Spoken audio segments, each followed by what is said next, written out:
intitulé Internet a-t-il permis aux Gilets jaunes de se passer des médias traditionnels? Une question qu'on espère pas simple à répondre, sinon ça serait pas marrant. Et même qu'on pourra questionner dans les termes. Qu'est-ce qu'on appelle l'Internet? Qu'est-ce qu'on appelle médias traditionnels? C'est quand même des très grandes catégories pour parler d'un événement, d'un mouvement complexe comme celui-ci. Je vous présente rapidement mes invités. Je vais commencer par la droite avec Dominique Pradalier, qui est enfin à la droite du canapé. Hein. Vous jugerez à la fin de la conférence où elle se situe. Ancienne rédactrice en chef du Journal de la Nuit de France 2, Antenne 2 même peut-être à une époque. C'est quoi? Non, pas le RTF, si aussi. D'accord. Bon, je ne me serais pas permis. Simon et aussi maintenant secrétaire général du SNJ, qui est le syndicat national des journalistes. Et c'est à ce titre avant tout aussi qu'on l'invite. À côté, Simon Gadras, qui est chercheur en information-communication et responsable du master journalisme à l'université Lumière Lyon 2. Jemil Sandli, à côté de lui, qui est youtubeur, militant politique, entre autres choses, on aura l'occasion d'y revenir, et qui s'est impliqué dans tout un tas de mouvements sociaux, et dans le dernier qui va nous intéresser aujourd'hui, qui est celui des Gilets jaunes. Bonjour. Ah oui, bonjour. Alors, vous allez voir, on va la faire d'une manière assez interactive. Pour l'instant, ça paraît un petit peu un mode conférence plan-plan. Je vais vous diffuser pas mal de choses sur le vidéoprojecteur, des contenus vidéo aussi. Je vais donner la parole à mes invités dans un premier temps, sur une première partie, un premier quart d'heure, on va dire. Et très vite, en fait, je vais faire circuler le micro dans la salle. Et j'espère que les réactions, les commentaires, les questions viendront de vous aussi. C'est le but de ce temps-là, hein. C'était pas de faire une heure de discussion sur le plateau entre nous, mais c'était de partager la parole avec le public. Je resitue quand même le mouvement et ce qui va nous intéresser aujourd'hui. La mobilisation est née il y a un an tout pile, en se cristallisant dans un premier temps autour d'une pétition en ligne qui a recueilli presque 1 million de signataires, puis l'organisation de groupes Facebook et des manifestations, des blocages dans plus de 2500 lieux de contestation en France le 17 novembre 2018, et puis les jours, semaines et mois suivants.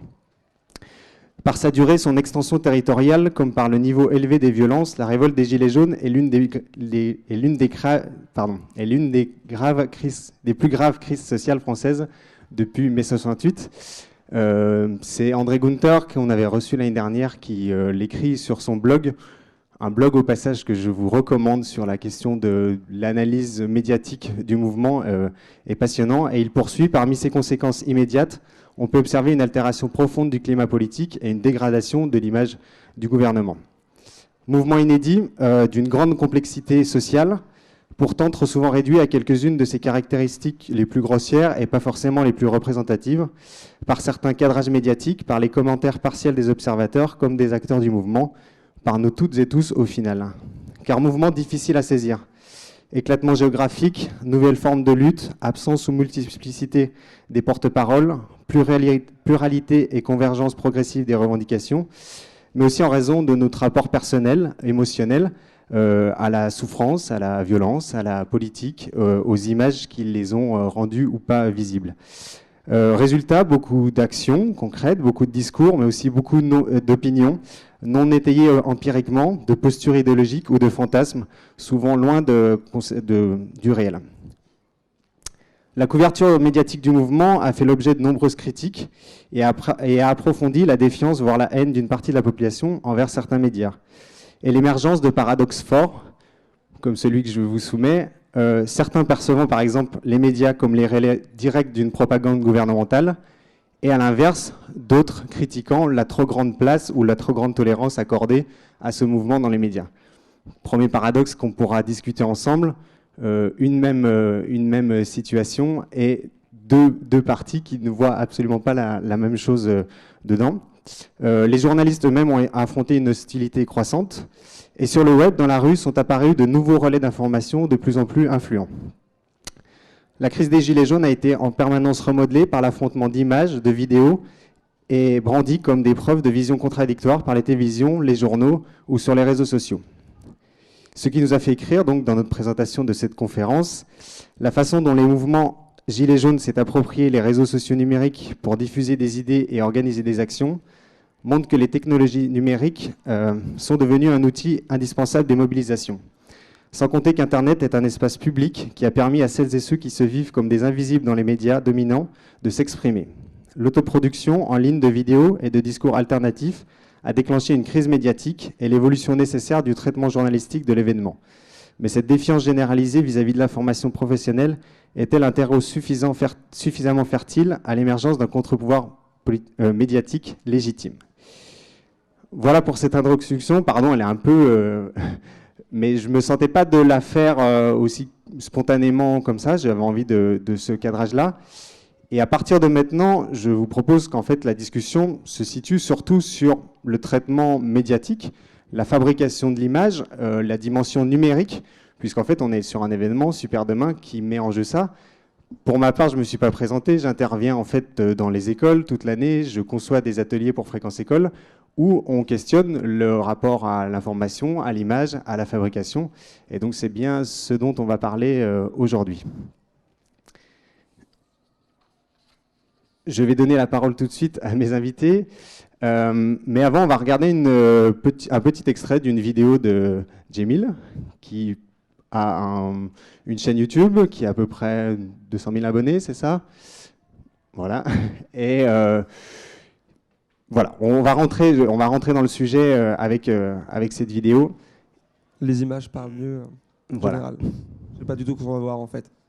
Je ne sais pas.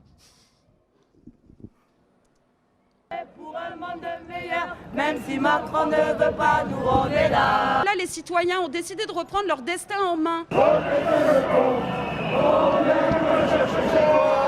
On va pas se priver de manifester à cause des flics. Moi, je suis gilet jaune au fond de moi. C'est grave ce que j'entends quand même, monsieur, ce que vous dites là. C'est votre job de casser des tronches? Monsieur, conversation privée avec un de mes collègues. Vous êtes en fonction, donc rien n'est privé. Je ne crois pas sur la manière dont vous vous exprimez. Mais moi, je suis pas à force de l'ordre. Et alors? Je représente pas l'État. C'est un risque, mais c'est ce risque qu'il faut prendre. Si on prend pas de risque, on reste à notre place. Et moi, je veux pas rester à ma place. C'est révoltant et ça m'encourage à continuer. Là, c'est la première étape. Demain, il faudra aller plus loin. Milliers de manifestants qui vont vers la mairie. Ça fait 25 ans que je suis journaliste, j'ai jamais vu autant de violence envers notre métier. Ah, il a volontairement essayé de briser mon appareil. On va pas se faire encercler, si on se fait encercler, on va se faire défoncer, comme tous les samedis. La police nous traque. Il y a un problème, l'État. Qu'est-ce que t'as fait à tes enfants, mon Dieu? En fait, je suis là à cause des violences. Les violences policières? Oui. C'est mon rapport à la violence qui a changé. Il y a autant de violence, sauf que maintenant, je la cautionne. Ils ont plus rien, les gens, donc quand t'as plus rien, t'as plus rien à perdre.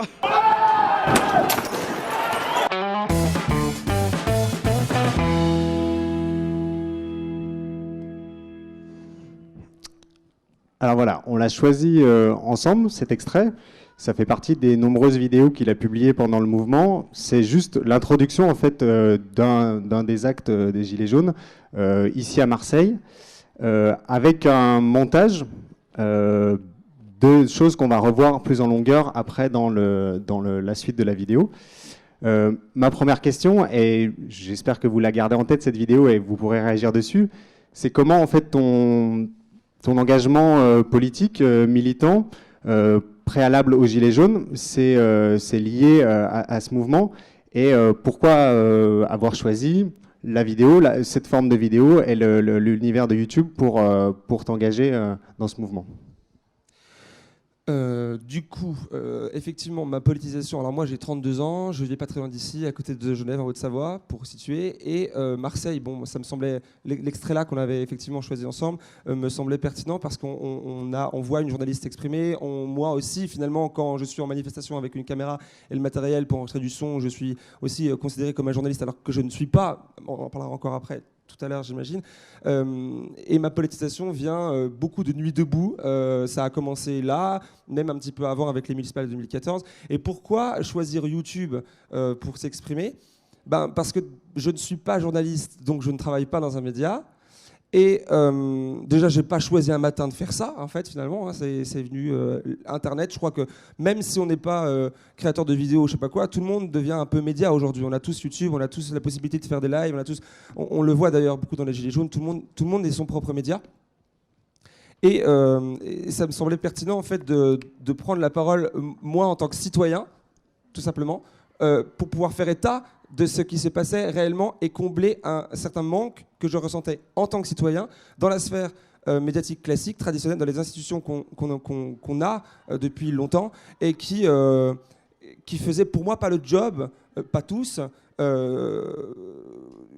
sur ce qui se passait. Là, pour resituer, on était au mois de février, fin janvier, c'était au tout début, ça faisait seulement 2 mois que c'était l'acte 10, je crois, et on n'avait quasiment toujours pas d'image ou d'analyse que je jugeais, moi, concrète et réelle de ce qui se passait vraiment, de la violence qu'il y avait dans les rues de France à ce moment-là. Et j'avais envie d'en parler, d'en faire état, puisque je les vivais. Et très concrètement, qu'est-ce qui, dans tes vidéos, tu estimes qu'il n'est pas présent par ailleurs dans les médias ou dans ce qu'on vient de voir? Est-ce que tu estimes qu'il y a des choses, des manières de le montrer, des manières de le dire qui est absente des médias traditionnels?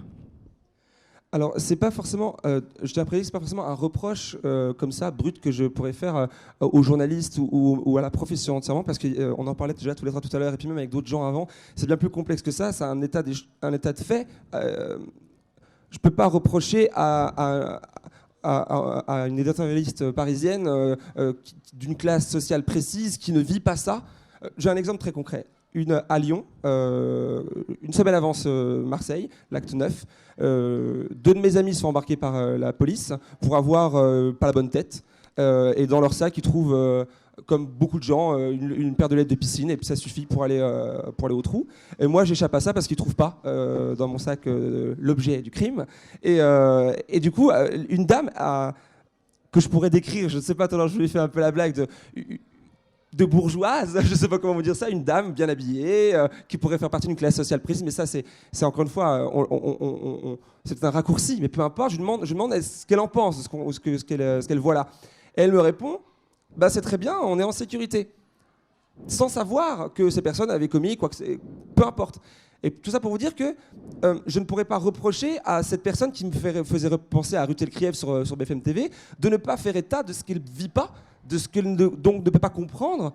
Je ne sais pas si c'est clair ce que je vous dis, mais et donc voilà, il n'y a pas un reproche. Je pense que c'est pas un reproche envers les personnes qui font ce boulot-là, mais c'est de tout un système qui nous fabrique des situations et des personnes et ces personnes ont parfois un pouvoir, et cette personne en particulier, là, je vais citer Ruth Elkrieff, mais je pourrais parler de plein d'autres gens, ont un pouvoir dans la construction de l'opinion publique et de la réalité que certains ne vivent pas ou ne vivent qu'à travers un média, à travers la télévision ou les médias dominants. Et finalement, on ne peut pas leur reprocher de ne pas comprendre quelque chose qu'ils ne vivent pas. Donc ce n'est pas quelque chose que je pouvais reprocher en disant « Ah, c'est dommage qu'on ne voit pas ça ». Non, j'avais conscience qu'on ne pouvait pas voir ça à la télévision. Donc on devait le faire, nous. D'accord. Je pose volontairement les choses avec eux en longueur pour qu'après on puisse redébattre de tout ça. Dominique, vous, votre emploi du temps de la semaine dit assez de choses sur en fait vos applications et vos combats du moment. Vous avez un peu circulé en une semaine dans toute la France. Vous étiez mardi en Bretagne pour un débat déjà sur Médias Gilets jaunes avec Flyrider. Avec les Gilets jaunes. Voilà, avec les Gilets jaunes, organisé par les étudiants du journalisme de l'IUT de Lannion. Donc intéressant déjà des croisements comme ça entre école de journalisme, Gilets jaunes, ce genre de débat. Vous revenez aussi de Toulouse, où vous avez soutenu un journaliste arrêté pendant le mouvement, mis en garde à vue pendant plus de 27 heures et accusé de quoi? De rébellion, c'est ça? Il était accusé au départ d'avoir jeté des projectiles sur la police, et comme ça ne tenait pas, et évidemment ils l'ont accusé de rébellion. Donc il a été traîné en justice, et il n'y avait évidemment rien dans le dossier, il couvrait juste la manifestation. Et heureusement, il y a une belle mobilisation, il a été relaxé. Voilà, quand même, la conclusion de ça, c'est que cette personne a été relaxée. Un journaliste passe 27 heures en garde à vue et finalement, plusieurs mois après un procès, est relaxé et donc est reconnu non coupable de ce qu'on l'accusait. La question, alors pour revenir un petit peu plus tôt de ce que disait sur les propos de Sémile, qui étaient parfaitement justes, il y a plusieurs façons de ne pas donner des bonnes informations, vous le savez tous. Et malheureusement, on constate que dans un premier temps, sur la couverture de ces manifestations sociales d'ampleur inédite et passionnante, dans un premier temps, la seule violence qui a été montrée par une grande partie des médias dominants, suivant d'ailleurs les chaînes information continue, c'était la violence soi-disant des manifestants. Ça a été matraqué, en fait, si j'ose dire. C'était eux qui étaient violents, c'était eux qui étaient violents. Il y avait une poubelle qui flambait, on la voyait flamber 25 000 fois de suite, etc. Une poubelle qui flambe, c'est triste pour la poubelle, mais enfin bon, en dehors de ça, il n'y a pas mort d'homme. Et ça a légitimé dans l'esprit d'un certain nombre de gens les violences qui ont suivi, c'est-à-dire les violences policières et judiciaires. Et nous, on regrette très vivement qu'une partie de la profession ait découvert très tardivement qu'il était temps de parler des violences policières et judiciaires. Bon, maintenant, c'est le cas. Deuxième point, effectivement, une jeune femme dans la vidéo de Sémile, qui est d'ailleurs excellente, bravo. Une jeune femme dit « Jamais les journalistes ont été autant attaqués ». C'est vrai. Dans les premières semaines, par des gens se réclamant des gilets jaunes, à tort ou à raison, j'en sais rien, et on a échappé de peu à des actes extrêmement graves. Des plaintes ont été déposées. Bon.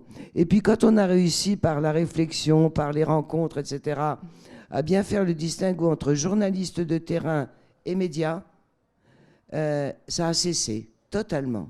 Donc les journalistes ont soufflé en disant « ça y est, on va pouvoir y aller mieux ». Eh ben non, c'est les flics qui ont pris le relais, si j'ose dire. Et il y a plus de 204 journalistes qui ont été empêchés de travailler. Plus de 200 qui ont été empêchés de travailler par toutes sortes de choses. Barrages, cartes de presse volées, blessures, injures, garde à vue. Un jeune confrère a fait 83 heures de garde à vue. 83 heures. Alors, c'est pas que les journalistes ont été plus maltraités que les citoyens. C'est pas du tout, loin de là. Beaucoup de citoyens ont été très maltraités, le sont encore. Il y a des milliers de blessés, vous savez qu'il y a des blessures d'une gravité terrible, etc. Mais le problème avec les journalistes, c'est que, à l'évidence, c'est une décision politique de vouloir les empêcher de travailler. C'est-à-dire d'être témoins de ce qui se passe dans le pays. Et en toute impunité, puisqu'à ce jour, des plaintes ont été aussi déposées contre les forces dites de l'ordre, et à ce jour, aucune enquête n'a démarré. Voilà. On en est là. C'est pas pour renvoyer une partie de la profession à une autre, etc. C'est pour expliquer que, aussi bien dans le pays que dans la profession, il y a énormément de gens qui travaillent bien, qui font ce qu'il faut, etc. et qui ont des problèmes aussi sérieux que les citoyens rencontrent aujourd'hui. Et c'est ce que j'avais, moi, prévu, effectivement, et résumé dans ces deux communiqués du SNJ. Un premier, effectivement, qui est donné le 25 novembre, où là, plutôt, vous prenez avant tout la défense des journalistes agressés, molestés, etc. Et dans un deuxième temps, un communiqué de mai qui, là, est complètement différent, puisque là, c'est liberté de la presse, des atteintes multiples et graves en France. Et donc, c'est ce que vous avez résumé dans votre propos. Simon Gadras, Dominique Pradalier parlait d'une distinction qui s'est faite à un moment donné entre des journalistes sur le terrain et les médias. Comment vous recevez cette distinction et en fait, est-ce qu'elle est pertinente et est-ce qu'on peut la tenir jusqu'au bout? Bonjour à toutes et à tous. Alors le mot média, en fait, est un mot compliqué. C'est-à-dire qu'il est compliqué parce qu'il est presque trop simple. C'est-à-dire que nous le manipulons toutes et tous presque au quotidien. On est exposé presque au quotidien aux médias. Donc quand nous parlons entre nous de médias, on a l'impression qu'on parle de la même chose. Or, nous ne parlons pas forcément de la même chose. Le mot média, il vient du latin medium, qui veut dire le milieu. Donc le média, c'est ce qui fait l'intermédiaire, ce qui fait l'intermédiaire entre moi et les autres. Quand je ne suis pas en présence des autres, que je veux voir ce que les autres font, je passe par le média. Donc dans ce cas-là, c'est l'ensemble des objets, des choses qui me permettent de voir. Donc c'est un journal papier que j'achète, mais c'est aussi la chaîne YouTube, par exemple, que fait Jamil. C'est l'ensemble des choses qui me donnent une fenêtre sur le monde. Le truc, c'est que derrière ça, il y a en fait des personnes qui ont des statuts extrêmement différentes, qui produisent ces médias. On a des journalistes, alors ce que Dominique appelait des journalistes de terrain, donc des gens dont le métier est d'aller sur un événement pour regarder ce qui se passe dans cet événement et relater à ses lecteurs, lectrices, téléspectateurs, téléspectatrices, etc., internautes, relater ce qui se passe. C'est d'ailleurs aussi ce que fait Jamil, mais qui n'a pas un statut du tout de journaliste et qui ne le revendique pas. Je pense que c'est important de le noter. Il y a d'autres journalistes qui sont des journalistes qu'on met souvent, c'est un anglicisme, parce que ça nous vient de la sociologie anglo-saxonne, des journalistes de desk, de bureau, dont le métier c'est d'être dans un bureau et de traiter de l'information dans un bureau. D'accord ? Parce qu'il s'avère qu'ils doivent traiter avec un rythme qui n'en permet pas, ou pas suffisamment, d'aller sur le terrain. Et puis il y a la télé. Parce que le truc, quand même, vous avez dit tout à l'heure, vous avez dit l'image, vous avez parlé de l'image, comme si l'image résumait les médias. L'image est quelque chose de très très fort, et une bonne partie de ce qu'on voit sur ces manifestations nous est ramenée par l'image des chaînes de télévision, l'image aussi de ce qui est produit par des gens sur place qui filment, et qui veulent justement montrer une autre image. Mais il n'y a pas que l'image, clairement pas. Il y a beaucoup de gens qui sont sur place et qui font autre chose que de l'image. On parlait tout à l'heure des violences policières. Les violences policières, elles ont été relatées par des gens qui faisaient de l'image, mais aussi quelqu'un comme David Dufresne qui faisait des tweets, c'est-à-dire qui décomptait, qui identifiait tout simplement des cas de violences policières pendant ces manifestations. Donc, et dans les médias, il y a aussi des personnes qui ne sont pas des journalistes. Il y a des personnes qui sont des animateurs, animatrices, qui animent des émissions de télévision, qui ne sont pas des journalistes. Il y a aussi des personnes qui sont des commentateurs, des commentatrices, des experts qu'on fait venir, qui ont des statuts plus ou moins précis, plus ou moins affirmés. Il y a bref un ensemble comme ça de personnes. Il y a aussi dedans des personnes qui travaillent dans les médias, les directions des médias, qui sont des personnes qui ont un rôle elles-mêmes différent. Donc on a en fait derrière ce mot média une multitude de personnes avec des statuts différents. Et donc ce qui est très important, me semble-t-il, c'est que si on veut comprendre de quoi on parle, il faut que ce soit précis sur les mots et qu'on dise de quoi on parle concrètement. Si on parle de médias, de quels médias on parle exactement, de quelle forme de médias on parle. Si on parle des personnes qui sont dans les médias, de quelles personnes on parle, quel est leur statut et donc quel est leur objectif. Leur activité, elle sert à quoi? Elle vise à quoi? Et c'est pas forcément la même pour le coup. Et dans cette critique média qui veut englober beaucoup de choses, il y a dans une partie de cette critique un schéma qui tourne beaucoup et qui résume en fait une bonne partie de la structure médiatique française. Je vous le propose, vous le connaissez peut-être pour certains.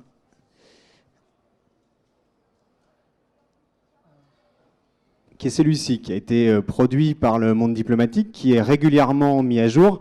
C'est la version Acrimed, pardon, effectivement, les deux, Acrimed et le Monde diplomatique, réactualisé quasiment tous les mois. Ça, c'est la version donc, de novembre 2019.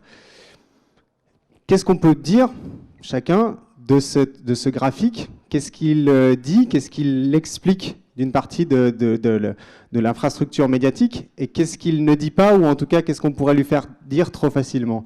Jamil, je commence par toi. Tu le connais, ce schéma, et vers quoi il te renvoie, toi? Alors oui, bien sûr, on le connaît tous, je pense. Un petit sondage, levez la main ceux qui ne connaissent pas, qui connaissent pas. Hein. Vous vous en prenez à l'instant. Ok, ouais, comme quoi que c'est pas... Voilà. Donc je vais l'expliquer juste. Ouais, voilà. En fait, au centre, vous avez, regardez, des noms pour le coup que vous devez connaître. Famille Dassault, Alain Veil, Drahi, Famille Bettencourt, Tapi, Xavier Niel, etc. qui sont des grandes fortunes françaises, des patrons d'entreprises, et donc sont reliés, et leur classement, le classement ici, est le rang au classement challenge des plus grandes fortunes françaises. Donc vous pouvez aussi repérer là-dessus. Il est assez complexe, on ne va pas le rentrer en détail, je vous invite à aller le voir.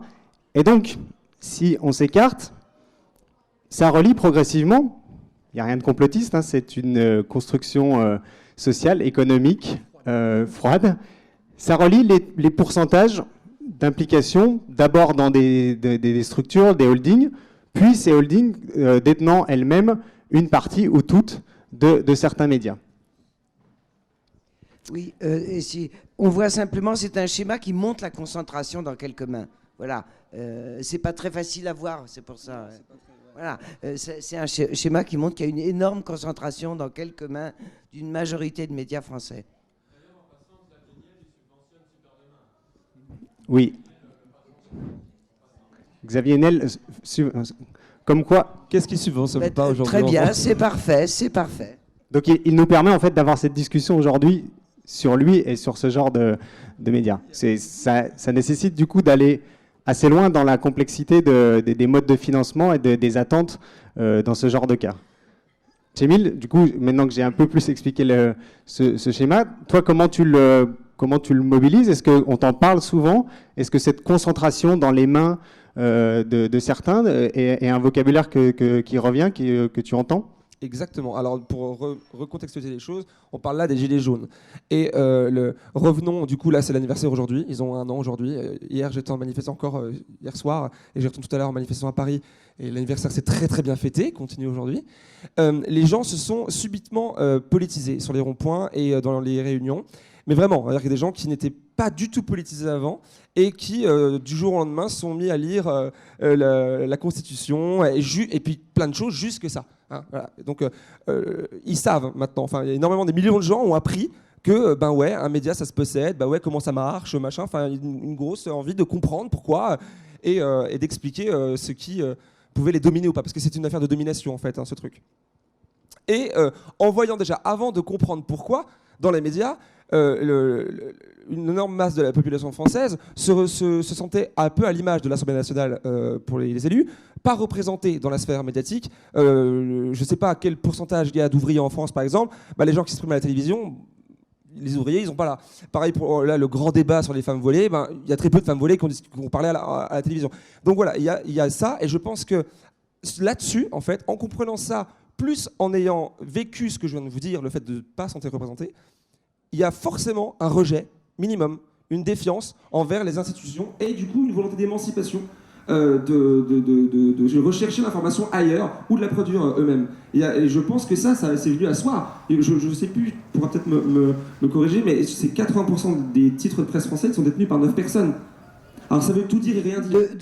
Oui, c'est les 3/4 quasiment de la presse privée française. Voilà, exactement. Et du coup, après, on pourra creuser un peu plus loin. Ça ne veut pas dire que Bernard Arnault là, va téléphoner à machin. Alors, il y en a qui l'ont fait. On se souvient sur Canal+ de Bolloré, qui a vraiment passer un coup de fil, mais ça se fait plus aujourd'hui parce que on en reviendra. Vous allez sûrement l'expliquer mieux que moi. On n'a plus besoin de ça en fait. Ils ont plus besoin de faire ça pour que ça se tienne parce que les intérêts de classe, moi j'appelle ça comme ça, se tiennent et chacun a intérêt à défendre le même truc que son patron. Enfin, c'est très compliqué tout ça. Je sais pas si j'étais clair, mais c'est ce que j'avais à dire. Simon, du coup, ce schéma, il est très difficile aussi à manipuler puisque une fois qu'on a fait ce pas en avant et qu'on a expliqué ça, il faut aussi rentrer très concrètement dans le réel, dans les situations, puisque dans le tableau qu'on dépeint ici, nous n'aurions absolument pas pu être informés, rien ne filtrerait dans la presse, tout le monde serait dans une défiance d'intérêt et de classe, et du coup les médias dominants ne seraient que la parole et défendraient les intérêts des personnes qui les possèdent. Or, et vous pourrez me démentir dans la salle si c'est le cas, il me semble que sur le mouvement des Gilets jaunes, nous avons pu lire, voir, écrire, entendre, écouter tout un tas de choses qui ne correspondent pas à ce schéma. Et la question est à Simon, et après je te redonne la parole. À moi, ma posture ne va pas être de juger de la qualité de ce qu'on appelle souvent la couverture médiatique des Gilets jaunes. D'accord ? Je n'ai pas mené pour ça. Si je voulais faire ça, il aurait fallu que je mène une étude rigoureuse sur le sujet, ce que je n'ai pas fait. Il y a des gens qui travaillent sur le sujet, qui nous montrent des choses, mais on est encore en cours. C'est trop tôt pour nous, chercheurs, qui avons besoin d'un peu de temps pour vraiment apporter des réponses fines sur le sujet. Ce que je peux dire en lien avec ce schéma, c'est plusieurs choses. Ce schéma, d'abord, il montre une réalité. C'est indéniable pour le coup. Hein. C'est qu'il y a une concentration aujourd'hui plus forte qu'elle n'a été à certaines périodes d'une bonne partie des médias. Alors, je dis bien qu'elle était à une certaine période, parce que dans l'histoire des médias, ça a évolué. Hein. Il y a eu des périodes de très forte concentration. Par exemple, dans les années 30 en France, les médias étaient extrêmement concentrés également. Il y a eu des moments où ils ont été plus indépendants. Au sortir de la Seconde Guerre mondiale, il y a eu un souci de l'État d'assurer l'indépendance des médias, de la presse écrite en particulier. Et puis, petit à petit, un certain nombre de lois ont été détricotées ou des lois anti-concentration ont été mises en place dans les années 80, par exemple, mais qui étaient finalement peu applicables. Hein. Donc il y a eu des mouvements entre la gauche et la droite selon les lois, etc. etc. Bon, donc ça c'est une réalité. C'est une réalité qui est quand on la montre, qui ne fait pas tout à fait consensus quand même. C'est-à-dire que cette carte, par exemple, et les médias qui la portent, sont des médias qui sont des médias critiques à propos des médias, et critiqués aussi par une autre partie des médias ou de la profession en tout cas. Je pense à une autre carte qui avait été faite par Le Monde Diplo sur les lieux de pouvoir à Paris. Je l'ai, si vous voulez. Voilà, qui était une carte très forte, qui a été extrêmement critiquée comme étant un objet quasiment de délation. C'était perçu comme ça. Donc c'est pour dire que voilà, ce sont des choses qui posent des questions très fortes, très lourdes et qui interrogent. Alors après, cette carte, elle pose quand même 2 difficultés de lecture, me semble-t-il, 2 points sur lesquels il faut faire extrêmement attention. Premier point, c'est qu'elle liste un certain nombre de médias. Mais pas tous. Hein. De fait, vu le choix qui est fait ici, des médias indépendants n'apparaissent pas. Alors qu'il existe des médias indépendants. Alors ils sont plus ou moins nombreux, selon les périodes, etc., mais il existe bien des médias indépendants qui n'apparaissent pas sur cette carte. Deuxièmement, elle sous-entend, et c'est là qu'il y a, à mon avis, une question très délicate, c'est là-dessus qu'intervenait Jamil tout à l'heure, un lien de domination. Et de fait, quand il y a un lien financier, économique, on le sait toutes et tous, il y a un lien de domination, c'est évident. L'argent, c'est le nerf de la guerre, quoi, pour le coup. Hein, si j'ai la capacité de vous retirer de quoi travailler, de quoi vivre, de fait, j'ai un pouvoir sur vous. C'est là aussi indéniable. Après, ce lien de domination est un lien complexe, en fait. Et il est parfois diffus, parfois compliqué, parfois non dit. Et puis, il y a aussi un certain nombre de personnes plus ou moins organisées, plus ou moins structurées, qui développent des stratégies de résistance ou de contournement, bref, des façons de faire. Il y a des organisations structurées. J'ai une représentante à ma droite du SNJ. Le SNJ est clairement un syndicat, le principal aujourd'hui syndicat des journalistes en France, le plus ancien, qui va lutter contre ces tentations de la concentration, qui va prendre des positions très critiques à l'égard de la concentration dans les médias. Donc, de fait, il y a ces mouvements extrêmement forts. On a des traits qui, vraiment... Ça ressemble à des laisses, quoi, ces traits. Hein. C'est l'idée de « je vous tiens en laisse ». Quoi. Comme l'expression « chien de garde ». C'est ça, exactement. Alors, enfin, si ce n'est qu'elle n'est pas... Ouais, bref. Alors que, bon, avoir 100% des parts dans un média, ce n'est pas la même chose qu'avoir 20% ou 10%, quand même. Et il y a le même trait sur cette carte-là. Ce que je veux dire, c'est qu'à la fois, elle montre une réalité indéniable, à la fois, il faut aller dans le détail, la complexité de ces relations-là, pour avoir, si on veut avoir une vision un petit peu réaliste de ce qui se passe dans les médias. Sachant que la grande difficulté, c'est ce que je disais dans mon intervention précédente, il n'y a pas de réalité homogène, universelle, en fait. Hein. Il y a des cas, des situations, et il faut regarder un peu au cas par cas. Alors, j'avais promis de donner la parole à la salle assez vite, pardon, c'était pas si vite que ça. Juste avant, le problème des médias, c'est le problème de la destruction des rédactions par ceux qui les achètent. Voilà, et on pourra en parler plus amplement. Et la carte du monde diplomatique Acrimed le montre bien. C'est-à-dire qu'on vous dit qu'il y a une crise économique dans la presse, on en profite pour vider les rédactions, alors que ce sont des grands groupes qui gagnent des milliards, notamment grâce aux commandes publiques. Donc on ne peut pas dire une seconde qu'on manque d'argent. Je vous propose de lever la main, je vous distribue le micro, si vous avez des questions. Monsieur, vous en aviez une ? Non. D'accord. C'est sur Acrimed ou le monde diplomatique. Acrimed. Ça veut dire Action Critique Média, hein, voilà. Acrimed. Oui, c'est une association qui se bat pour des médias de qualité et qui fait un très très gros travail. Vous la trouverez facilement sur le web. Action Critique Média, Acrimed. Voilà, vous trouvez ça facilement. Si vous permettez, dire qu'il y a une étude qui a été faite, qui est sortie mardi dernier, par l'Institut de l'audiovisuel, qui fait un très gros travail sur la couverture des médias entre novembre et mars. Mais en fait, c'est ce que je voulais dire. Je vais vous donner la parole, hein, mais parce que j'avais prévu en fait avec Simon aussi, et il l'a dit en filigrane, que le temps de la recherche n'est pas aussi le même temps que le temps médiatique. Et notamment, on commence seulement, un an après, à voir des labos, des équipes de recherche qui commencent à donner des résultats de recherche. Je vous en ai sélectionné 3. Effectivement, il y a l'INA qui a passé en revue, alors je ne sais plus si je l'ai noté après. Les sujets. Voilà, j'avais préparé les slides, mais je ne veux pas m'embarquer là-dedans parce que je vais vous donner la parole, mais vous la retrouverez facilement. Elle s'appelle « Études Gilets jaunes, une médiatisation d'une ampleur inédite » qui prend la mesure d'une couverture sans précédent de ce mouvement. Jamais on a autant diffusé d'heures d'interviews, de contenu sur ce mouvement. Alors après, on peut aller voir quel contenu, et c'est ce qu'ils vont faire. Qui c'est qu'on invite, pour dire quoi, quel type d'image. Mais un mouvement extrêmement couvert.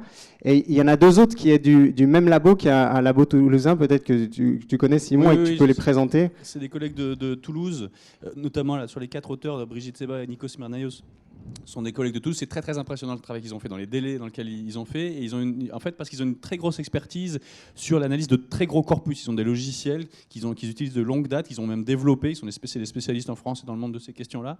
Et donc ils passent en gros des gros corpus de textes, c'est-à-dire qu'ils collectent des grands nombres d'articles sur Internet et ils le traitent de façon automatisée avec des logiciels. Ça leur permet du coup très très rapidement de produire des données quantitatives colossales, tout à fait intéressantes. Et notamment, ils s'intéressent au vocabulaire utilisé à la fois sur les réseaux sociaux par les personnes impliquées dans le mouvement et au vocabulaire utilisé par la presse. Et donc, ils les comparent et ils font voilà, ce genre de comparaison.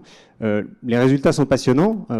Je vais pas me lancer à les donner comme ça parce que je risquerais d'être un petit peu grossier dans la finesse de ce qui apparaît. Mais voilà, je vous invite à aller voir ces deux-là. Et il y en a un autre qui est sorti de la même équipe hier, qui s'appelle Les Gilets jaunes, le pari gagné de l'existence médiatique, qui, le premier, ils l'ont sorti assez vite, effectivement, dès le mois de novembre, grâce à leur logiciel qui a traité les informations. Et donc, le deuxième rapport est plus approfondi. Des questions dans la salle, ou je peux vous passer sinon des contenus qui vous feront réagir. Rappelez-vous aussi peut-être la vidéo de Djemil, etc. Monsieur.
Alors, on va peut-être répondre déjà à ces deux questions, sinon ça va faire beaucoup. Sur la première, je suis désolé, moi c'est effectivement, notamment en plus on est à Lyon, vous savez l'effet de proximité aussi dans l'information, elle nous touche particulièrement. J'ai rappelé au début que si on veut se comprendre et se parler, qu'il faut qu'on reste sur le cadre Gilets jaunes, sinon vraiment on va partir trop loin et on va dire trop peu de choses sur cette question, mais je vous remercie quand même d'avoir témoigné là-dessus. Sur la deuxième partie, et c'est pour reprendre votre intervention tout à l'heure sur Xavier Niel qui détient aussi des parts dans Le Monde, et Le Monde qui a titré l'autre jour sur ces 10 000 gardes à vue, ces 3100 condamnations. Et donc en fait, ce que vous dites est aussi repris par ces médias traditionnels et ces médias détenus aussi par Xavier Niel. Et sur la deuxième partie de la question, c'est vers toi que je me tourne effectivement, Djemil. C'est effectivement toute la difficulté. Plus on va multiplier le genre d'image. Alors on en a déjà beaucoup avec les caméras de surveillance, avec les images tournées par la police, mais aussi effectivement par les images tournées par les manifestants ou par les youtubeurs qui couvrent ces manifestations. Comment toi tu te dépêtres de tout ça et de ce monde de l'image qui sert à témoigner, mais qui sert aussi à faire preuve dans des jugements, etc. Est-ce que c'est des questions que tu te poses face à des rushs, face à des montages dans tes vidéos ? Alors, avant de répondre à la question, moi je trouve qu'il y a un lien rapidement entre cet étudiant qui s'immole et les gilets jaunes et tout ce qu'on en fait. Rapidement, je me souviens plus de qui a dit ça à la télévision, mais sur un plateau de télévision avec des experts en cravaté et tout ça, une personne dit cet acte n'est pas politique, tu vois. Ça a été dit, ça a été repris, etc. Alors que c'est éminemment politique. Cette personne a écrit une lettre, on l'a tous lu, on peut la lire, etc. Donc il y a ça, et ça vient illustrer, je crois, encore une fois, que les éditorialistes, les commentateurs, tous les gens qu'on peut confondre avec des journalistes quand on ne sait pas, et là, en faisant ça, on participe à partager du savoir et s'élever ensemble pour mieux comprendre qui fait quoi, eh bien, participe à la construction d'un récit prêt à manger. Et non, c'est pas politique, on écarte le truc. Alors, s'il y a un lien, tu vois. Et le fait que le monde aujourd'hui détenu par, en grosse partie Niel, etc., peut titrer ça aujourd'hui, je crois, là c'est croire, hein, je sais pas, je crois que sans les gens qui comme moi, mais comme plein d'autres, ont filmé de l'intérieur les manifestations, etc. Sans ça, ça aurait peut-être mis encore plus de temps pour qu'ils aient fini d'en parler eux aussi. Je crois que ça a joué énormément, beaucoup de poids en fait dans l'affaire pour qu'ils finissent de dire ah ouais. Et puis même dans tous les cas, les gens qui voulaient pas en parler, ils sont forcés de le faire quand à un moment donné, quand tous les Français ont vu des millions de vidéos, de secondes, de minutes de vidéos de violences policières, ça ne pouvait que se traduire après dans une institution qui ne la vivait pas. Voilà, ça c'était ce que je voulais dire avant. Et j'ai oublié la question. Si c'était Facebook la poucave. Mais c'était quoi déjà C'était... Ah oui, oui. Exactement, j'ai un exemple très concret. Oui. Parce que du coup, j'aime bien que vous parliez d'intérêt de classe et de domination. Et aussi, dans une histoire, pour conclure ce que je disais, en fait, ça peut être bien de se demander... où sont les intérêts de classe aujourd'hui ici, la Vendée, etc. Bon, voilà, je vous laisse réfléchir à ça sur les différents sujets. Et on parlait de violence d'État. L'État, il est là aussi, il fait ses consultations nationales ici. Ah, dans le bâtiment. Ah oui, oui, mais je sais bien, mais c'est plus complexe que ça, comme il l'a très bien dit. C'est plus complexe, c'est évident. Franchement, on aurait des heures devant nous pour en discuter. C'est bien plus complexe que ça. Là, on en a fait la démonstration. Elle ma réponse. J'espère qu'elle a complété ce que tu disais. Si Xavier Niel il se permet de subventionner un événement comme ça, c'est parce que, ou alors même d'éditer un article plus ou moins dénonciateur. C'est pas lui, hein, mais c'est pas lui. Et là, c'est des journalistes. Je reviens alors sur la subvention l'événement auquel on assiste. C'est parce que, à part des gosses plus ou moins âgés qui font mumuse et un débat sur les gilets jaunes où j'ai pas vraiment senti, en tout cas la question qui était posée, comment les gilets jaunes se sont abstraits des médias traditionnels. J'ai pas eu l'impression que c'était le débat de fond. Quelle est votre réponse là-dessus, sur cette question ? Si je vous pose la question, vous, est-ce que Internet a permis aux Gilets jaunes de se passer des médias traditionnels ? Et quelle piste vous auriez à nous proposer ? Internet, c'est un autre média qui permet une circulation de l'information, mais qui n'est pas détenu par chacun des utilisateurs, qui est détenu par Xavier Niel parce que c'est lui qui vous fournit Internet chez vous avec votre box free, ou par Martin Bouygues, ou par Drahi chez SFR, qui est détenu par des colosses comme Google, qui parleront tout à l'heure peut-être dans cette salle ou dans une autre salle.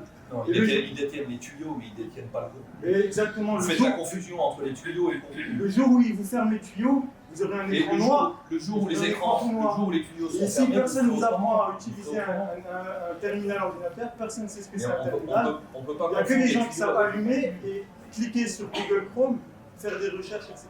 D'où l'intérêt d'être ici, donc. Non, justement, parce que... Ah, c'est intéressant.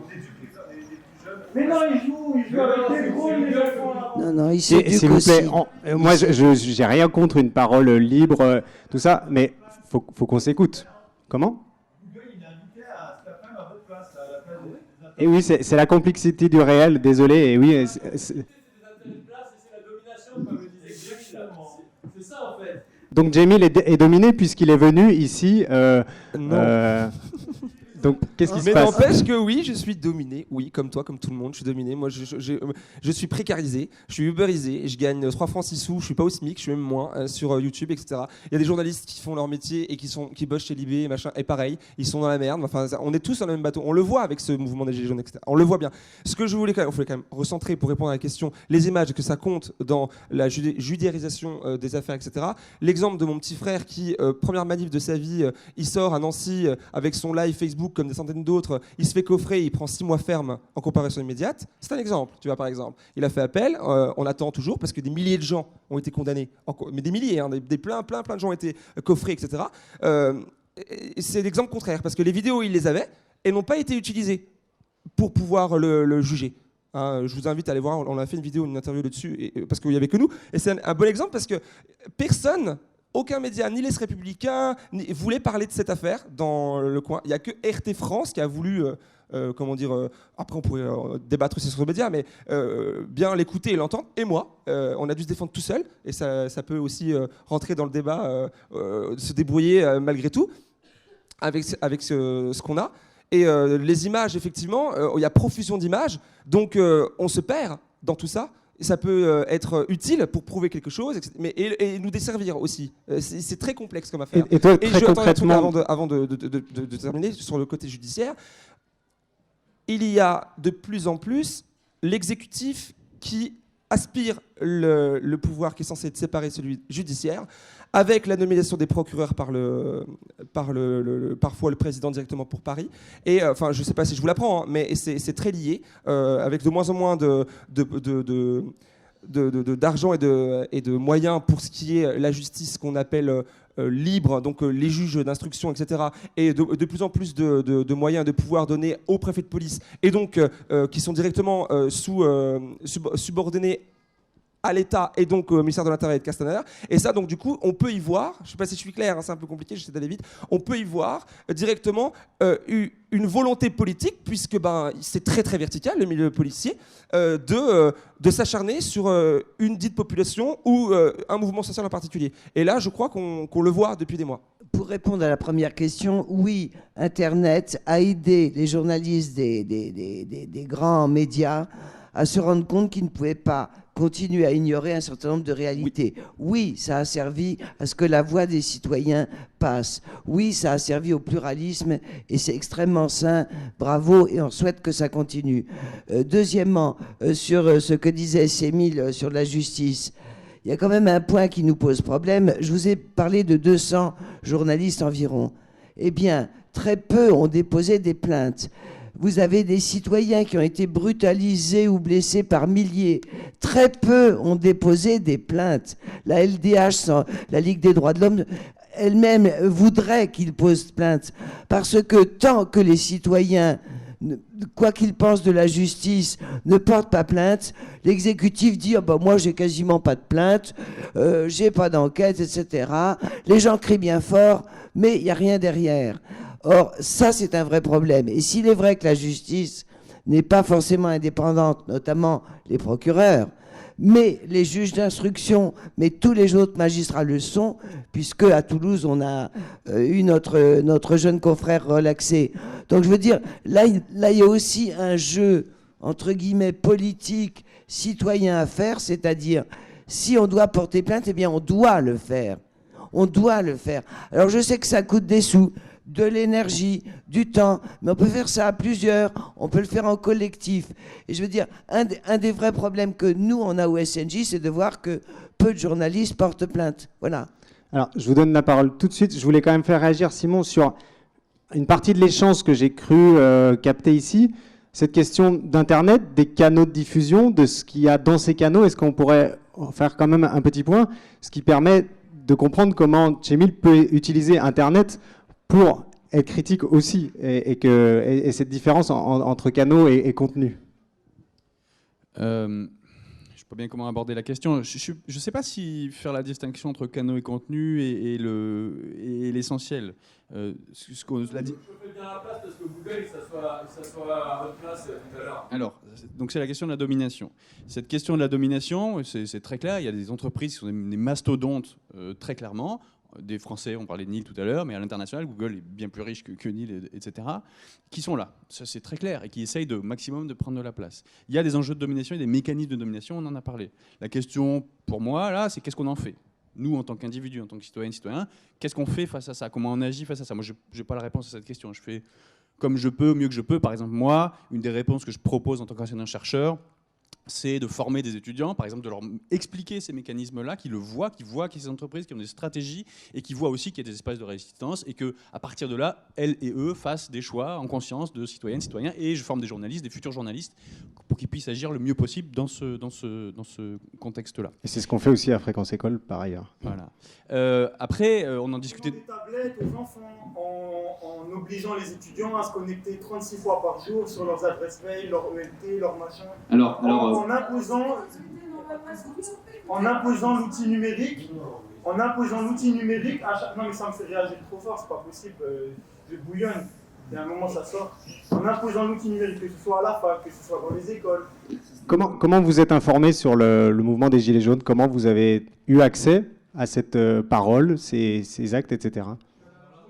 À la du travail, le samedi, et j'ai pas d'ordi. J'ai pas de smartphone, j'ai pas Facebook. Et c'est comme ça que j'ai l'information. Vous avez eu une information. Non, mais l'information de remâchée par ce que j'ai militarisé par les bourgeois du 16e, je m'en passe là. Mais il n'y a pas que ça sur Internet. Il n'y a pas que ça à la télévision. Donc Chémil est du divertissement à côté de ça ? C'est du divertissement. Les gosses, ils regardent sa vidéo. Peut-être c'est super ce qu'il fait comme travail, ça leur fait quelque chose, et après ils regardent un clip de Beyoncé, et après ils regardent une vidéo de Norman qui fait de la... Est-ce que je peux réagir là-dessus ? Parce que je travaille sur YouTube, je peux te dire 2-3 trucs, et effectivement, et puis après il faudrait donner la parole aux femmes, parce qu'elles n'ont pas beaucoup parlé depuis tout à l'heure. Moi je ne me permettrais pas de dire, les gens qui regardent ça, c'est du divertissement pour vos équipes. Mais dans ce cas-là, on fera appel aux collègues de monsieur au milieu.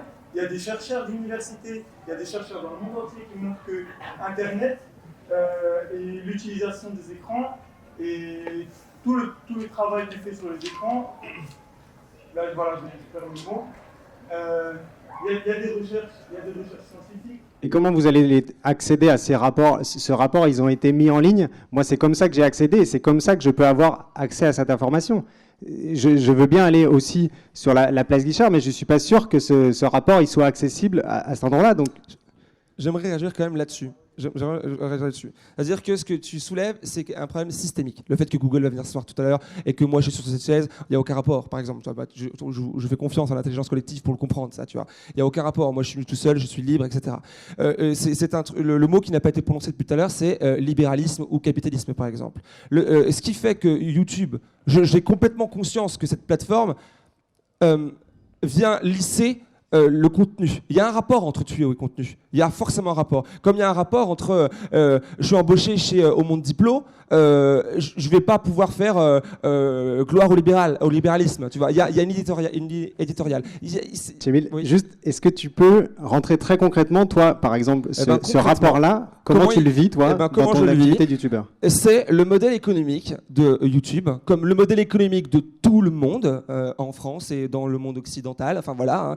C'est le capitalisme. C'est-à-dire qu'il y a un temps court à l'information. C'est ce qui, pour moi, c'est ce que je pense. Je ne vous disais pas ça comme une vérité. Ce que je pense, c'est que les journalistes, ou même moi, hein, on appelle ça le temps de cerveau disponible. Je ne sais plus qui avait dit, c'était Nance Polony, ça, bref, on s'en fout de qui l'a dit, c'est vrai, ça a été dit. C'était de TF1 chez Bouygues. Essaye s'il te plaît de rester sur ton rapport personnel. Mais c'est lié en fait, le truc, c'est que c'est hyper lié. Mon rapport personnel vraiment sur YouTube, c'est qu'à partir du moment que je parle de politique, je suis démonétisé. C'est ça le modèle économique. Je gagne ma vie comme ça, avec de la publicité. C'est complètement dingue. Juste avant une vidéo où je veux te critiquer McDo, une publicité pour Burger King. Tu vois, c'est pas possible. Donc du coup, il y a quelque chose de fou, et je peux pas gérer ça. Et ça vient. Je peux pas parler de cette condition-là sans faire de lien avec quelque chose qui est profondément systémique. C'est tout un système qui est comme ça. Et donc, du coup, c'est l'ennemi qu'il va falloir changer, abattre, enfin, que tu fais comme tu veux, mais il va falloir... Le truc, il est là. Et donc, concrètement, moi, je sais qu'en faisant ce que je fais sur YouTube, je me mets les bâtons dans les roues.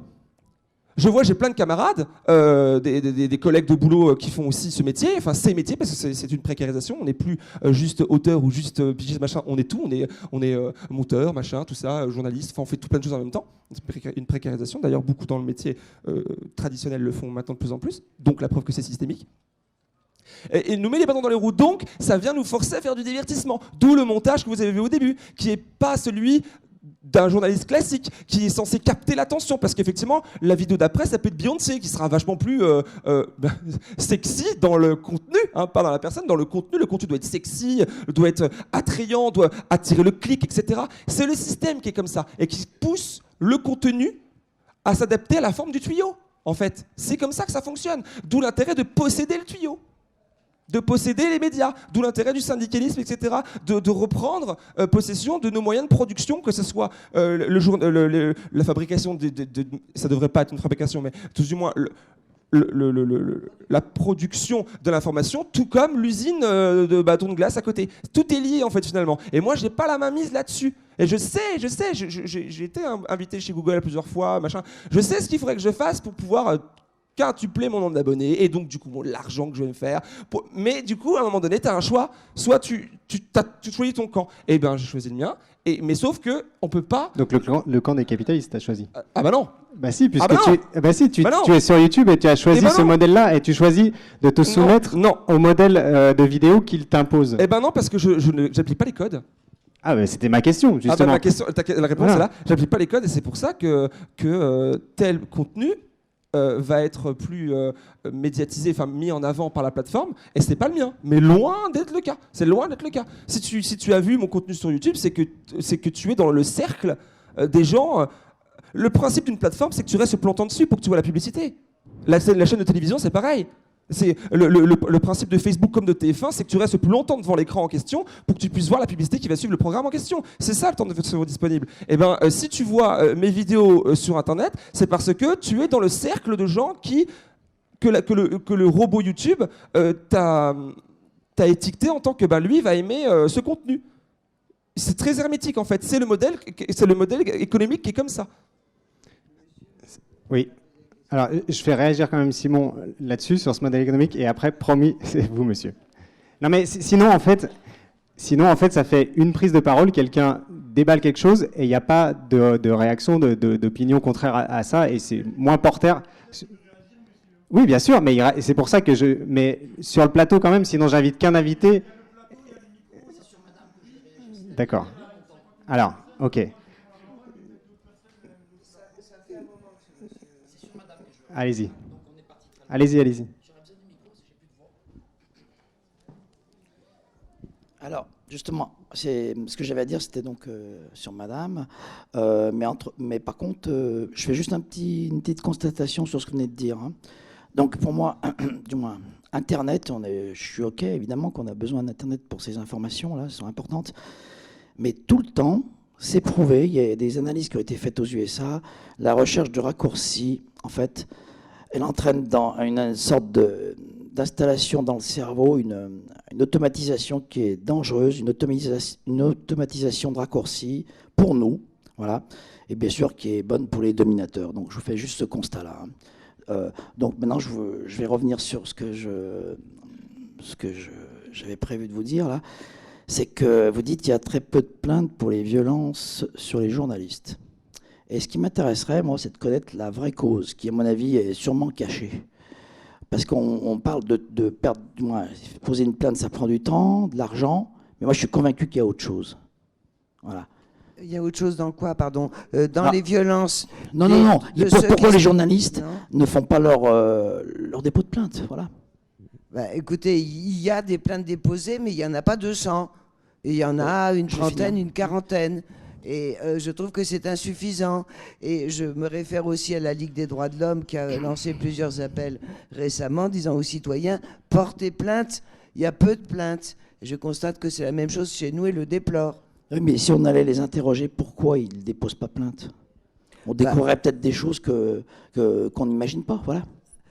Moi, personnellement, avec ce régime de terreur, je pense qu'ils ont très peur, voilà. J'en suis convaincu même. Il y a 5 catégories de journalistes. Parce que déposer une plainte, on se fait remarquer. Voilà, alors il y a 5 catégories qui ne portent pas plainte. Il y a celles et ceux dans les grands médias où leurs patrons disent « Ah ben non, c'est pas bien de... Hein ». Il y a celles et ceux qui n'ont pas de témoins, ni de vidéos, ni d'éléments de preuve, hein, donc qui sont bien embêtés parce que c'est leur parole contre celle de la police. Je vous laisse à penser la suite. Il y a ceux qui ne veulent pas être fichés. Et il y a ceux qui commencent jeunes précaires. Et évidemment, dans une carrière professionnelle, nous, on ne leur conseille pas d'aller porter plainte dès la première ou la deuxième année contre la police, tout de même, quand on rentre dans la vie professionnelle. Et puis, il y a celles et ceux, j'ai découvert plus récemment, j'en parlais à mes collègues tout à l'heure, qui disent que ça fait partie du métier, ce qui est quand même scandaleusement faux. C'est-à-dire que ça ne fait pas partie du métier qu'on vous empêche de travailler. Quel que soit, que ce soit des gendarmes, des CRS ou des magistrats. Voilà les 5 catégories qui ne portent pas plainte. À notre avis, ma foi, je ne peux pas leur jeter des pierres, mais c'est la réalité. D'autres réactions dans la salle? Pardon? Non, je n'ai pas du tout d'études parce qu'ils veulent aussi rester anonymes. Et quand ils appellent un syndicat, c'est en toute confiance, et sachant qu'on ne parlera pas d'eux à l'extérieur. Évidemment. Sinon, ils ne nous appellent pas.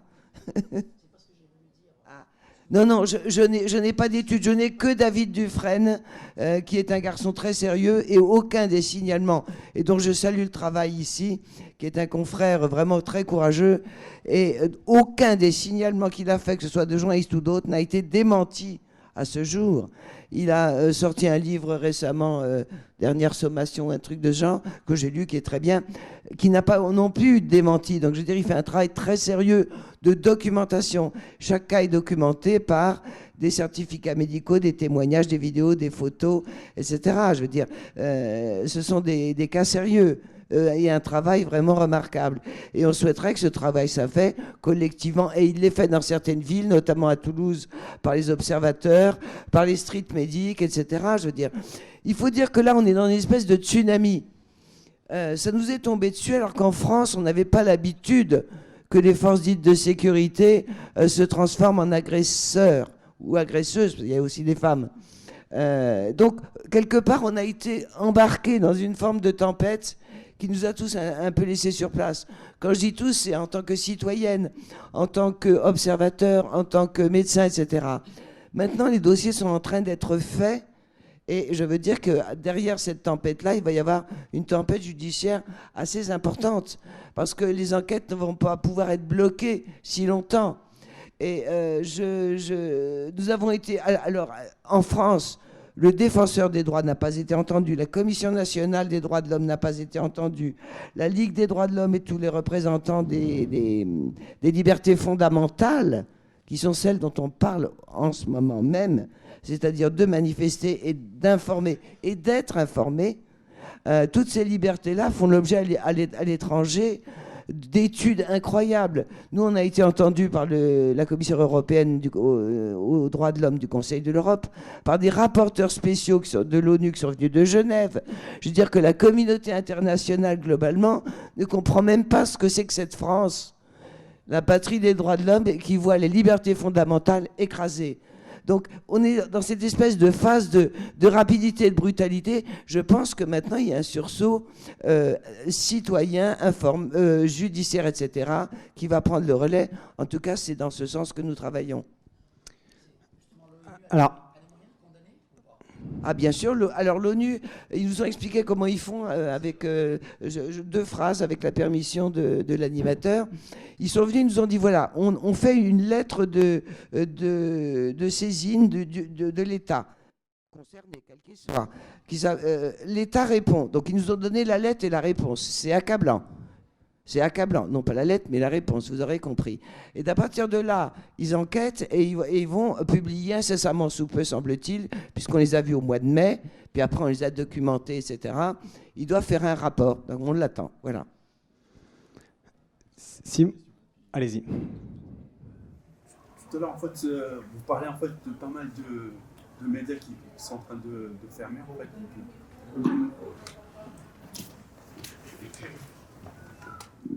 Merci.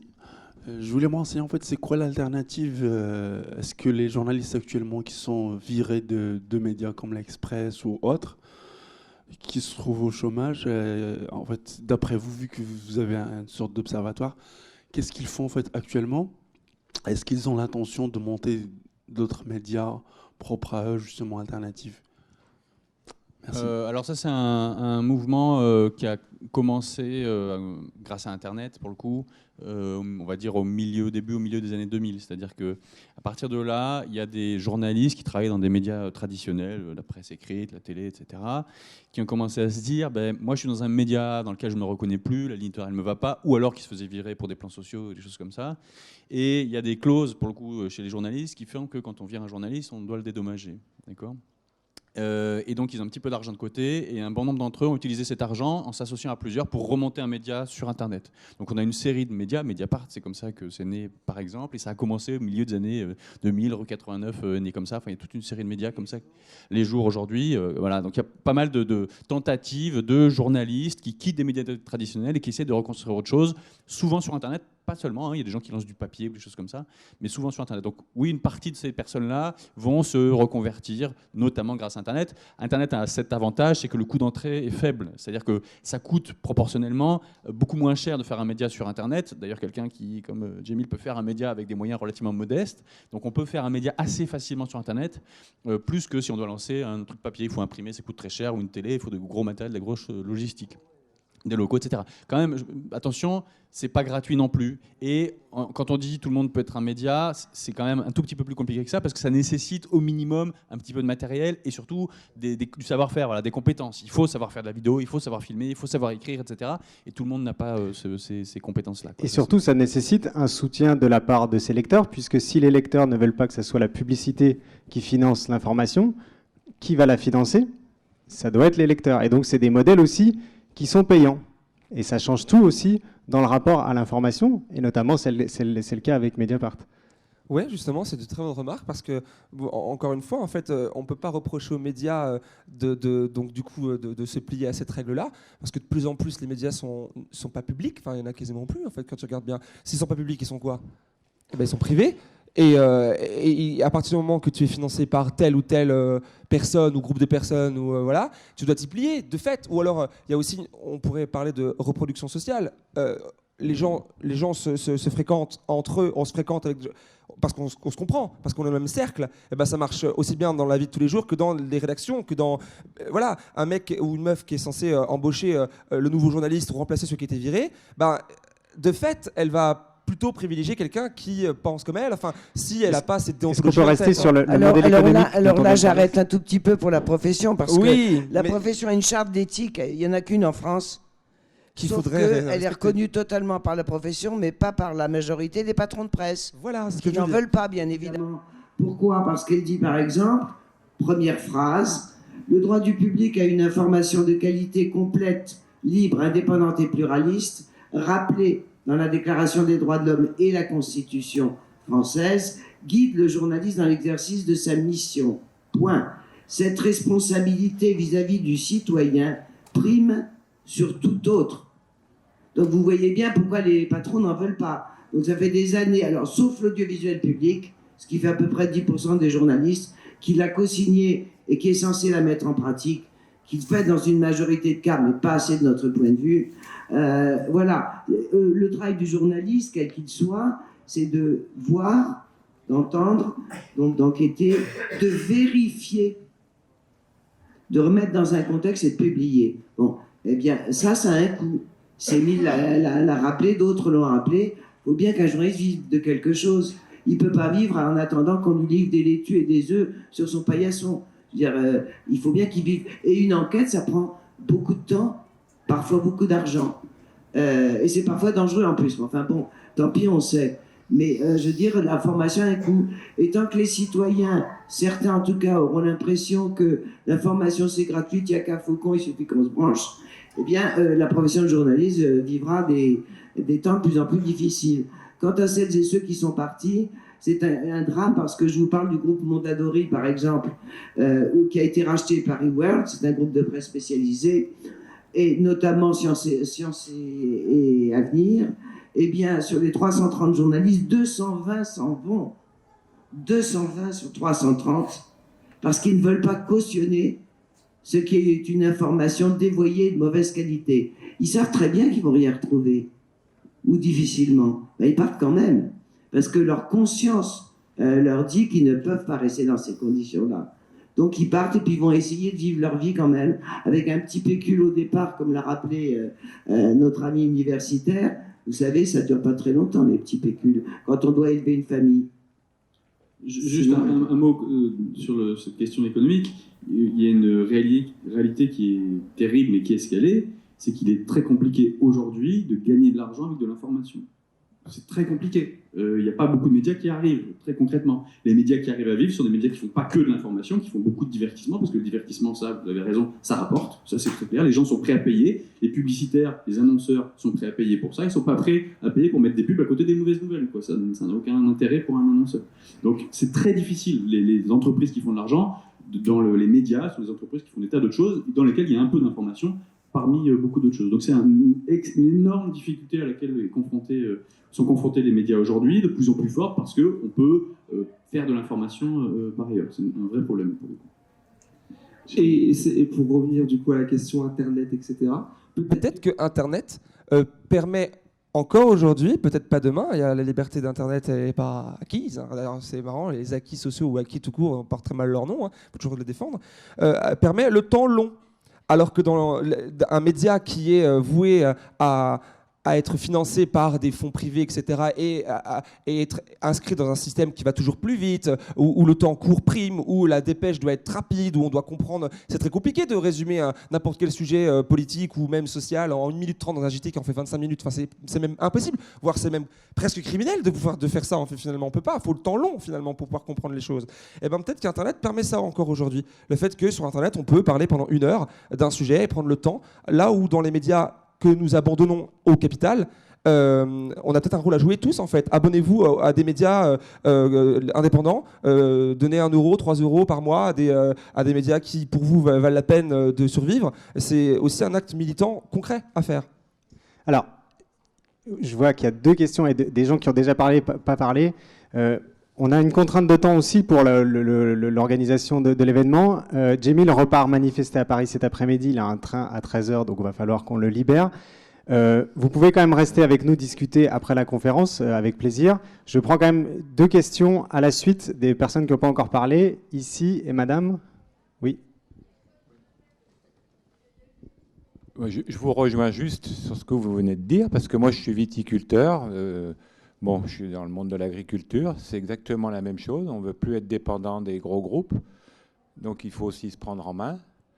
Alors, je ne sais pas si c'est possible pour vous, mais c'est vrai que si on veut se développer, il faut s'organiser nous-mêmes et puis peut-être demander aussi aux gens de nous soutenir. C'est un peu la même chose dans tous les...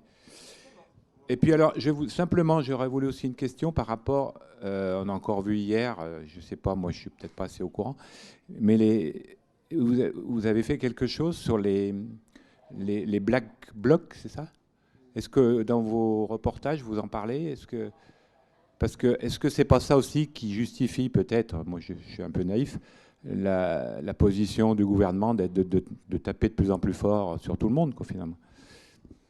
Alors du coup, ça rentre pas dans le débat d'aujourd'hui, c'est un autre thème. Si, est-ce que dans tes vidéos, tu interroges aussi des black blocs? Est-ce que tu les filmes et comment tu les mets en scène dans tes images? Mais c'est comme tous les sujets finalement.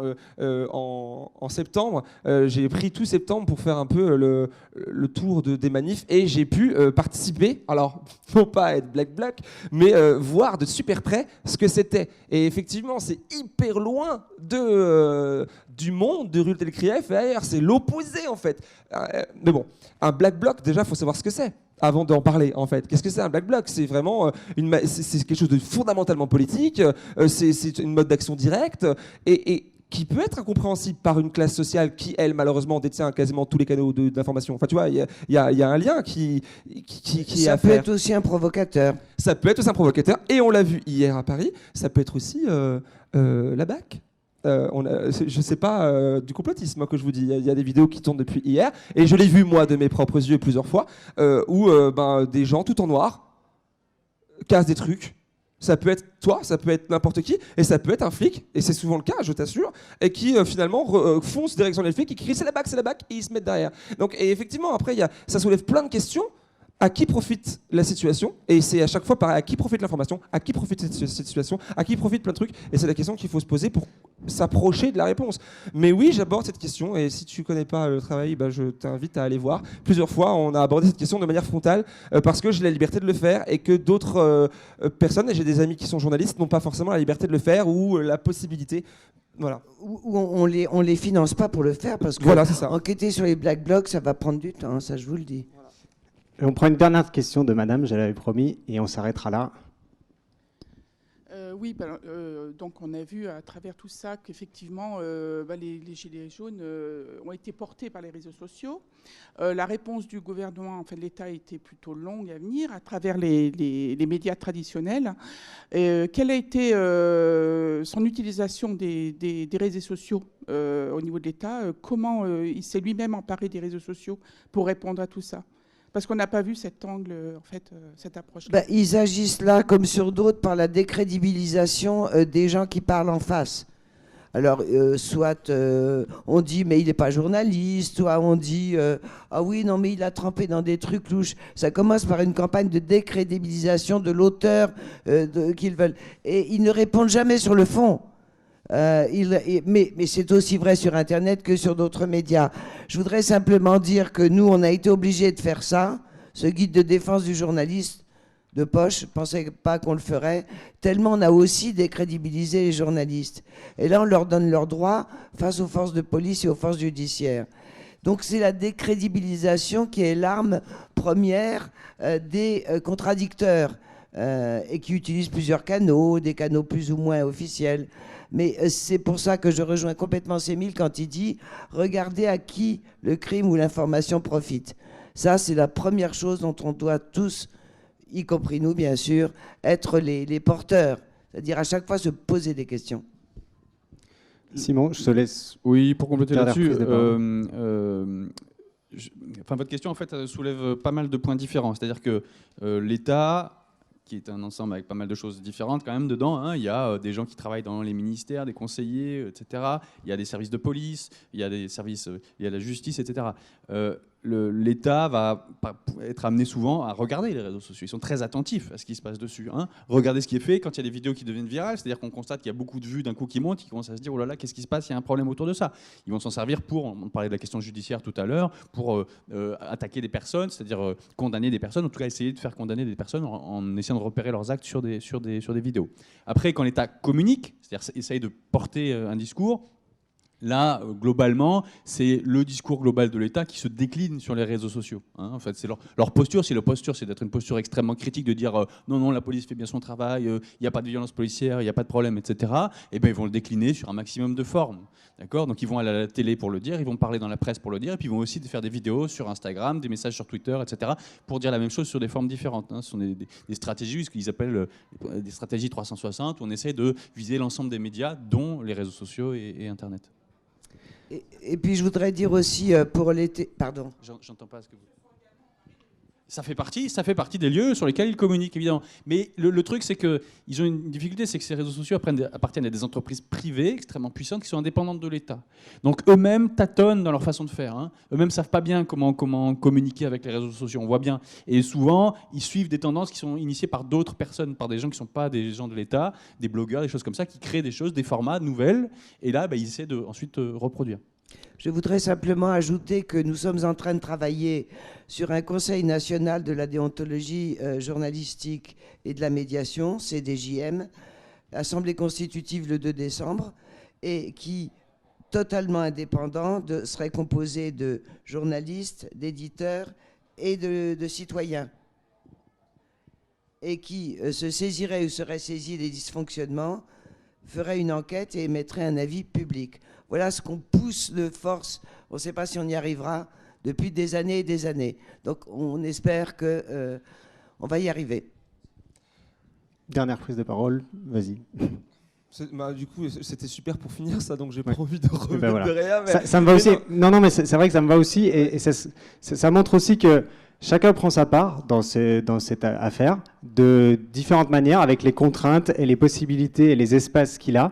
Je pense que voilà, ce que tu viens de dire, Dominique, sur ce conseil est important. La recherche prend sa part et je vous invite à aller voir les travaux là-dessus et aller dans le détail et pas se contenter effectivement d'un compte rendu télévisuel ou autre de ce genre d'études. Des youtubeurs engagés prennent leur part aussi pour faire une information différente, plus indépendante. D'autres médias aussi le font avec d'autres modèles économiques. Et Super Demain, Fréquence École le fait aussi en accompagnant tout ça, ces initiatives, et en agissant concrètement avec les élèves toute l'année pour comprendre ces modèles économiques, cette fabrication médiatique, la production d'images et espérer que ça fasse une génération de vidéastes et de citoyens plus éclairés avec ces outils. Grand merci à vous d'avoir participé à cette conférence, pour vos interventions. Merci beaucoup à nos invités. Merci beaucoup d'être venus. Et si certains veulent continuer à venir discuter avec nous, il n'y a pas de souci.